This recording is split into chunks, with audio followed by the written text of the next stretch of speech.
دادا کو مدینہ پاک کا وہ دل خوش کرنے والا واقعہ تو سنا ہے خوبصورت سا سورج سا واقعہ مدینہ پاک اور مکہ پاک کے ابو ہریرہ واقعہ تو ہے ہی خوبصورت. جی بے شک اس میں کوئی شک والی بات ہی نہیں.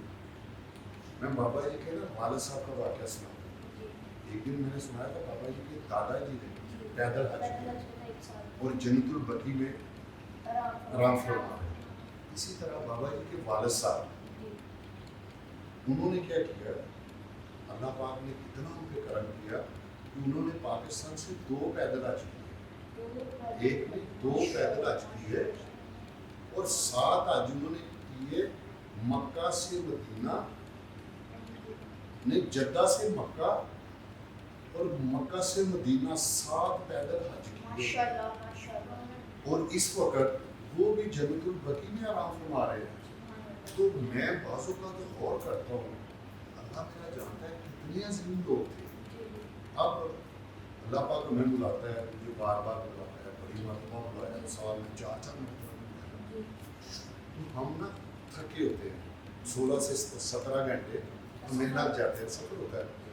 اللہ جانتا ہے کہ ہم تھکے ہوئے ہیں, بس اگر لیٹ ہو رہی ہے تو ہم کہہ رہے ہیں یار ابھی بس نہیں آئی, بس آ گئی ہے, ہوٹل والے ہمیں روم نہیں جلدی دے رہے, یار جلدی کر دو, تھکان ہوئی ہوتی ہے اور جلدی ہے.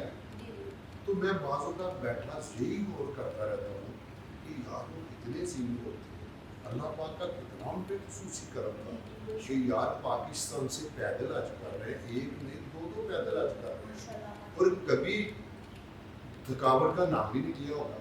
ابو ہریرہ غور کریں, ان کی جوتیاں بھی کیسی ہوں گی, پیدل ہی جاتے ہیں. تو پیدل جوتی کیا کرتی ہو, کہیں جب کسی جگہ پہ ان کو ننگے پاؤں بھی چلنا پڑتا ہوگا, کہیں جگہ پہ پانی بھی نہیں ملتا ہوگا, اللہ جانتا ان کو کھانے کے لیے بھی نہیں ملتا ہوگا. تو یار وہ کتنے صبر والے, کتنے عظیم لوگ تھے. اللہ پاک ہمیں بھی ان کی طرح, اللہ پاک اپنے بھی کے صدقے ہمیں بھی استقامت دے اور صبر کرنے کی توفیق دے. اور اللہ پاک جسے لے کے جائے نا, اسے چاہیے کہ ہر کام تحمل سے اور صبر سے کرے. اللہ ویسے بھی صبر کرنے والوں کے ساتھ ہے. اللہ پاک سب کو اپنے حبیب کے صدقے اپنے اور اپنے پیارے میں بھوک کے گھر کی حاضری نصیب فرمائے اور صبر کی توفیق دے.